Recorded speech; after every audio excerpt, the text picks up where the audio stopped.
ಹ್ಮ್ sir, ಮಳೆಗಾಲ ಬಂತು ಅಂದ್ರೆ ಜೂನ್, ಜುಲೈ, ಆಗಸ್ಟ್ 3-4 ತಿಂಗಳು ಇತ್ತು. ಈಗ ಜುಲೈ ತಿಂಗಳು ಆಗ್ತಾ ಬರ್ತಿದೆ.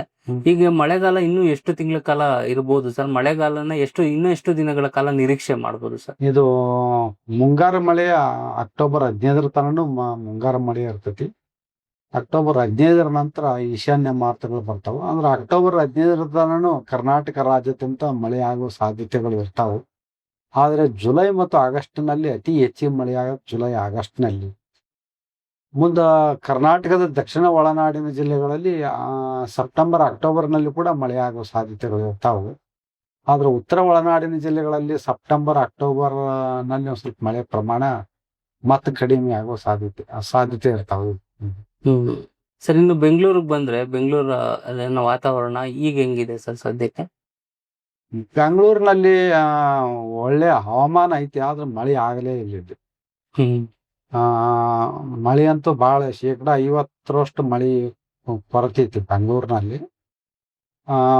ಇಲ್ಲೇನು ಅತಿಯಾದ ಉಷ್ಣಾಂಶನೂ ಇಲ್ಲ, ಅತಿ ಚಳಿನೂ ಇಲ್ಲ.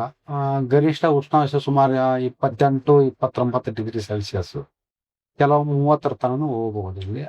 ಆದ್ರೆ ಕನಿಷ್ಠ ಉಷ್ಣಾಂಶ 20 ಡಿಗ್ರಿ ಇರೋದ್ರಿಂದ ಕಂಫರ್ಟೇಬಲ್ ವೆದರ್ ಐತಿ ಬೆಂಗಳೂರಿನಲ್ಲಿ. ಆದ್ರೆ ಮಳೆ ಕೊರತೆ ಇದೆ. ಮುಂದಿನ ಒಂದು ವಾರದವರೆಗೆ ಕೆಲವು ಕಡೆ ಹಗುರವಾಗಿ ಮಳೆ ಆಗುವ ಸಾಧ್ಯತೆಗಳದಾವು. ಅಷ್ಟೊಂದು ಏನು ಭಾರಿ ಮಳೆ ಆಗುವ ಸಾಧ್ಯತೆಗಳು ಬೆಂಗಳೂರಿನಲ್ಲಿ ಅಷ್ಟೊಂದಿಲ್ಲ. ಸರ್, ಬೆಂಗಳೂರನ್ನ ನಾವು ಗಾರ್ಡನ್ ಸಿಟಿ ಮತ್ತೆ ಕೂಲ್ ಸಿಟಿ ಅಂತ ಕರಿತೀವಿ.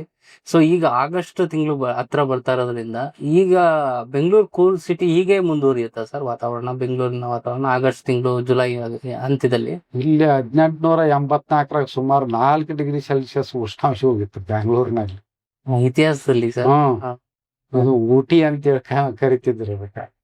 ಅಂದ್ರೆ ಈಗ ಊಟಿಯಲ್ಲಿ ಎಷ್ಟಿದೆಯೋ ಅಷ್ಟು ಬೆಂಗಳೂರಲ್ಲಿ ಅವಾಗ್ಲೇ ಇತ್ತು. ಆದ್ರ ವಿಪರೀತವಾದ ನಗರೀಕರಣದಿಂದ ಇಲ್ಲಿ ಉಷ್ಣಾಂಶ ಹೆಚ್ಚಿಗೆ ಆಗ್ತಾ ಬಂದು ಈಗೆಲ್ಲ ಕಳೆದ 2-3 ವರ್ಷಗಳಲ್ಲಿ ಗರಿಷ್ಠ ಉಷ್ಣಾಂಶ 39.2 ಡಿಗ್ರಿ ಸೆಲ್ಸಿಯಸ್ ತನೂ ನಮ್ಮ ಸ್ಟೇಷನ್ ನಲ್ಲಿ ದಾಖಲಾಗಿದೆ. ಮೊದಲು 36-37 ಹೋಗ್ತಿತ್ತು ಒಂದು 20 ವರ್ಷದಿಂದ. ಈಗ ಮತ್ತೆ 2 ಡಿಗ್ರಿ ಸೆಲ್ಸಿಯಸ್ ಉಷ್ಣಾಂಶ ಏರಿಕೆ ಆಗಿದೆ. ಸರ್, ಈಗ ಮುಂದಿನ 4 ದಿನಗಳು ನೀವು ಅಲರ್ಟ್ ಏನಾದ್ರು ಕೊಟ್ಟಿದ್ದಾರೆ ಸರ್ ಹವಾಮಾನ ಇಲಾಖೆ? ಮುಂದಿನ 4 ದಿನಗಳವರೆಗೆ ಉತ್ತರ ಕನ್ನಡ, ಉಡುಪಿ, ದಕ್ಷಿಣ ಕನ್ನಡ, ಶಿವಮೊಗ್ಗ, ಚಿಕ್ಕಮಗಳೂರು, ಕೊಡಗು ಜಿಲ್ಲೆಗಳಲ್ಲಿ ಭಾರಿ ಮಳೆ ಆಗುತ್ತಂತೇಳಿ ನಾವು ಅಲರ್ಟ್ ಕೊಟ್ಟಿವಿ. ಉಳಿದ ಜಿಲ್ಲೆಗಳಲ್ಲಿ ಅಷ್ಟೊಂದು ಯಾವುದೇ ಅಲರ್ಟ್ ಇಲ್ಲ. ಅಷ್ಟೊಂದು ಭಾರಿ ಮಳೆ ಆಗುವ ಸಾಧ್ಯತೆಗಳು ಇಲ್ಲ ಉಳಿದ ಜಿಲ್ಲೆಗಳಲ್ಲಿ. ಅಂದ್ರೆ ಮಳೆ ಕೆಲವೊಂದು ಜಿಲ್ಲೆದಂತೆ ಹಗುರ ಅಥವಾ ಕೆಲವೊಂದು ಜಿಲ್ಲೆದಲ್ಲಿ ಮಳೆ ಆಗದೇ ಇರಬಹುದು. ಎಲ್ಲಾ ಜಿಲ್ಲೆಯಲ್ಲಿ ಮಳೆ ಆಗುತ್ತಂತ ಹೇಳಕ್ ಆಗಂಗಿಲ್ಲ. ಅಷ್ಟೊಂದು ಭಾರಿ ಮಳೆ ಇಲ್ಲಿ ಮುಂದಿನ ಒಂದು 5 ದಿನಗಳವರೆಗೆ. ಆಮೇಲೆ ಮತ್ತೆ ಮಳೆಗಾಲ ಏನಾದ್ರು ಸುಧಾರಿಸುವಂತ ಸಾಧ್ಯತೆಗಳಿದಾವೆ?